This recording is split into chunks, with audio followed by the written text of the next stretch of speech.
Hello friends, आपका स्वागत है हमारे चैनल लर्न विद फन में। आज की इस वीडियो में हम एक्सेल के बेसिक्स के बारे में डिस्कस करेंगे। तो प्लीज़ अगर आपने हमारे चैनल को अब तक सब्सक्राइब नहीं किया है तो प्लीज़ सब्सक्राइब कर लें और शेयर करना ना भूलें, ताकि आप आने वाले और भी कंटेंट को देख पाएँ। तो चलिए हम अपनी वीडियो को स्टार्ट करते हैं। तो जब भी हम स्क्रीन एक्सेल ओपन करते हैं तो सबसे पहले हमें ये स्क्रीन शो होती है। तो इस स्क्रीन पर हमारे पास बहुत से ऑप्शंस अवेलेबल होते हैं। सबसे पहले जो हम इस स्क्रीन पे डिस्कस करने वाले हैं वो हम करने वाले हैं क्विक एक्सेस टूल बार।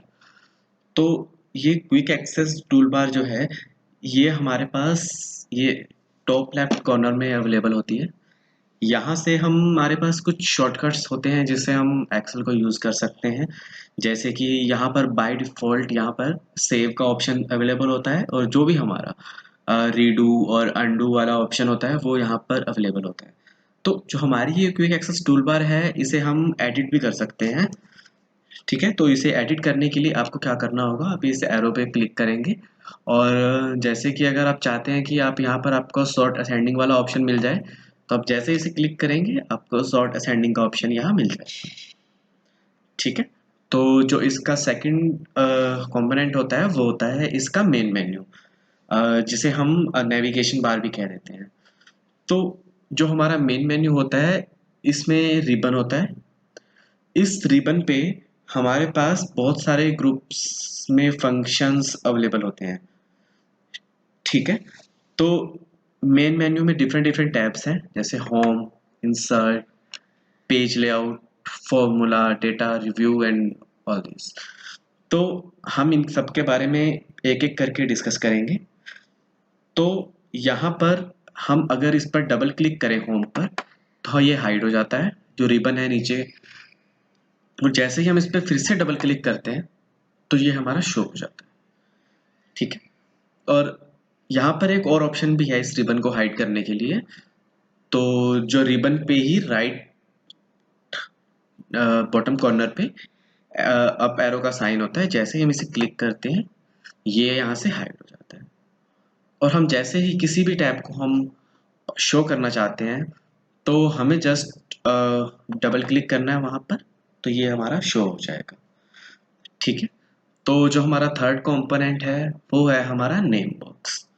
तो जो नेम बॉक्स है हमारा, ये हमारा जहाँ पर भी हमारा वर्क एरिया में माउस जहाँ पर भी सिलेक्टेड होता है ये हमें उसका वो रो और कॉलम देता है। जैसे कि मैंने यहाँ पर क्लिक किया तो उसके बाद आप देख सकते हैं कि ये E6 दिखा रहा है। तो यहाँ पर E6 क्या है, जो हमारा कॉलम है वो हमारा E है और जो हमारी रो है वो हमारा 6। तो इसलिए ये यहाँ पर E6 शो कर रहा है। ठीक है, तो जो हमारा थर्ड ऑप्शन है जिसके बारे में हम डिस्कस करने वाले हैं वो है फॉर्मूला बार। तो ये फॉर्मूला बार क्या करती है, हम जब भी हम कोई फॉर्मूला लिखते हैं किसी भी सेल में तो हमें सिर्फ जो उसका इवेल्युएटेड आंसर होता है वो हमारे पास सेल में अवेलेबल होता है, पर जो हमारी फॉर्मूला बार होती है वो हमें फॉर्मूला प्रॉपरली शो करती है।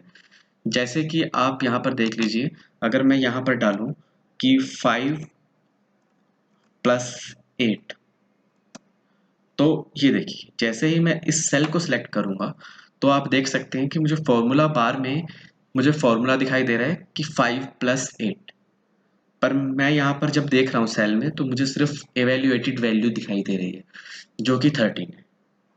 तो ये हो गई फॉर्मूला बार की बात। तो अभी हमें, चलो हम इसे डिलीट कर देते हैं एक बार। तो जो हमारा नेक्स्ट कंपोनेंट है वो हम डिस्कस करने वाले हैं कि एक्सेल की फाइल में हम शीट कैसे ऐड करते हैं। तो शीट को ऐड करने के लिए आपको क्या करना है, यहाँ पर नीचे आप जब स्टेटस बार पे जाएंगे तो आपको यहाँ पर एक प्लस का साइन शो होगा। जैसे ही आप इस प्लस के साइन पे शो क्लिक करेंगे तो आपकी देखिए दो शीट्स ऐड, एक शीट पहले थी एक और ऐड हो गई। तो हम जैसे यहाँ पर क्लिक करते रहेंगे ये शीट हमारी ऐड करता रहेगा। ठीक है, तो हमारे पास 3 शीट्स हो गई। तो अभी अगर हमें सपोज इस शीट का नेम भी चेंज करना है तो हमें क्या करना है, हम इस पर राइट क्लिक करके रीनेम कर सकते हैं इस शीट को। हम यहाँ इसे डिलीट भी कर सकते हैं। इस शीट को किसी और फाइल में कॉपी करना वो भी कर सकते हैं, वो हम बाद में दिखाएंगे। ठीक है, तो हम अभी कुछ नहीं करने वाले हैं, हम इसे ऐसे ही छोड़ देते हैं। ठीक है, तो सपोज अभी आपकी थर्ड शीट सिलेक्टेड है, शीट 1 2 3, हमारे पास 3 शीट्स हैं और आपकी थर्ड शीट सिलेक्टेड है। तो हम जैसे ही अगर हमें सारी शीट्स देखनी है और हमारे पास सपोज 100 शीट्स हैं, तो मुझे जिस भी शीट पे जाना है मैं उस शीट पे क्लिक करूंगा, ओके करूंगा, तो मेरी वो शीट देखिए एक्टिवेट हो चुकी है। ठीक है, तो ये हो गई हमारी शीट की। तो हमारे पास जो अगला ऑप्शन है वो हमारे पास है जूम इन जूम आउट करने के लिए। तो यहाँ पर देख सकते हैं आप ये 100% है। तो जैसे ही मैं इस पर क्लिक करता हूँ तो ये मुझे शो कर देता है 200%, 80%, 75%, और हम कस्टम भी अपना डाल सकते हैं। ठीक है, तो सपोज कीजिए मैंने 50% यहाँ सेलेक्ट किया, तो ये क्या करेगा, जो हमारा ये वर्क एरिया है पीछे वाला, ये इसको जूम आउट कर देगा। तो जैसे ही मैंने इस पर क्लिक किया, ये देखिए हमारे सेल के साइज बहुत छोटे हो गए हैं, तो ये विजिबल नहीं है। तो आप इसे इंक्रीज करने के लिए ये प्लस के साइन से भी आप इसे इंक्रीज कर सकते हैं। ये देखिए मैंने इसे 100% कर दिया फिर से। तो हमारे पास जो हमारी ये स्क्रीन होती है एक्सेल की, इसमें बाय डिफ़ॉल्ट हमारे पास 2 स्क्रॉल बार अवेलेबल होते हैं। तो एक हमारे पास ये स्क्रॉल बार यहाँ पर अवेलेबल है। ठीक है, एक स्क्रॉल बार हमारे पास ये अवेलेबल है। ठीक है, तो ये बात हो गई स्क्रॉल बार की। तो जो हमारी वर्टिकल स्क्रॉल बार होती है वो हमें स्क्रीन को हम अप या डाउन करते हैं उससे, और जो हमारी हॉरिजॉन्टल स्क्रॉल बार होती है उससे हम लेफ्ट या राइट कर सकते हैं। देखिए, ठीक है, तो इसके बाद जो हम नेक्स्ट ऑप्शन है हम वो डिस्कस करने वाले हैं, वो है यहाँ पर राइट में टॉप राइट में हमारे पास 3 बटन्स होते हैं, क्लोज करने के लिए, मिनिमाइज करने के लिए, और ये हमारा स्क्रीन को रिस्टोर मैक्सिमाइज करने के लिए। ठीक है, तो इसके बाद जो हमारा एक्सेल के जो सेंटर में हमारे पास यहाँ वर्कबुक का नेम होता है, जो भी हमारी वर्कबुक ओपन होती है उसका नेम हमें यहाँ ऊपर वाली बार में सबसे सेंटर में शो होगा। ठीक है, तो अभी जो हमारा इसके बाद हम डिस्कस करने वाले हैं वो करने वाले हैं फाइल। तो जैसे ही हम फाइल टैब पे क्लिक करते हैं, हमारे पास यहाँ पर बहुत सारे ऑप्शंस हमें शो हो जाते हैं। जैसे कि हमें कोई नई फाइल हमें जो बनानी है, या फिर हमें कोई फाइल है जो पहले से बनी हुई है हमें ओपन करनी है, या इसी फाइल को सेव करना है। तो यहाँ पर बहुत सारे ऑप्शंस अवेलेबल है। हम जैसे हमारी वर्क पर काम करेंगे तो हम इसे सेव भी करेंगे, तो हम यहाँ से आके कर सकते हैं। सिर्फ जैसे ही हमने सेव पे क्लिक किया तो ये हमें ऑप्शन मांगता है हमें कहाँ सेव करना है। तो जैसे कि मैं डेस्कटॉप पे क्लिक करता हूँ तो ये डेस्कटॉप ओपन हो गया है मेरा। ठीक है, मैं चाहूँ तो कुछ भी किसी भी नेम से, जैसे कि आप मान लीजिए मैंने टेस्ट के नेम से इसे सेव करना है, तो अभी ये इसे टेस्ट के नेम से डेस्कटॉप पे सेव कर देगा। और आप देख सकते हैं सेंटर में मेरी वर्कबुक का नाम भी टेस्ट हो गया क्योंकि चेंज हो चुका है। ठीक है, अब हम आपको बताएंगे कि इस एक्सेल में डेटा कैसे एंटर करते हैं। तो आपको जहाँ भी डेटा एंटर करना है आपको वहाँ पर सिर्फ जाके क्लिक करना है माउस से और आपको डेटा डालना स्टार्ट कर देना है। तो जैसे कि हम देख रहे हैं कि सिर्फ मैंने सेल पे क्लिक किया और मैं यहाँ पर डालूंगा डेटा, तो मैंने यहाँ डाला हेडर 1। ठीक है, अब मैं एंटर प्रेस करके नेक्स्ट रो में आ जाता हूँ, और अगर मैं चाहूँ तो यहाँ से जब भी मैं डेटा एंटर कर रहा हूँ, जैसे कि मैंने हेडर ऐड किया हेडर 2, तो इसके बाद मैं चाहता हूँ कि मैं नेक्स्ट कॉलम में आना चाहिए, तो टैब प्रेस करके मैं नेक्स्ट कॉलम में आ जाता हूँ। जैसे कि मैंने अब यहाँ से हेडर 3 यहाँ डाल दिया है। ठीक है, अब आप चाहें तो यहाँ से डेटा डाल सकते हैं, तो मैंने डाला डेटा A1, तो मैं एंटर प्रेस किया नेक्स्ट रो में आ गया, तो मैंने डाला डेटा A2।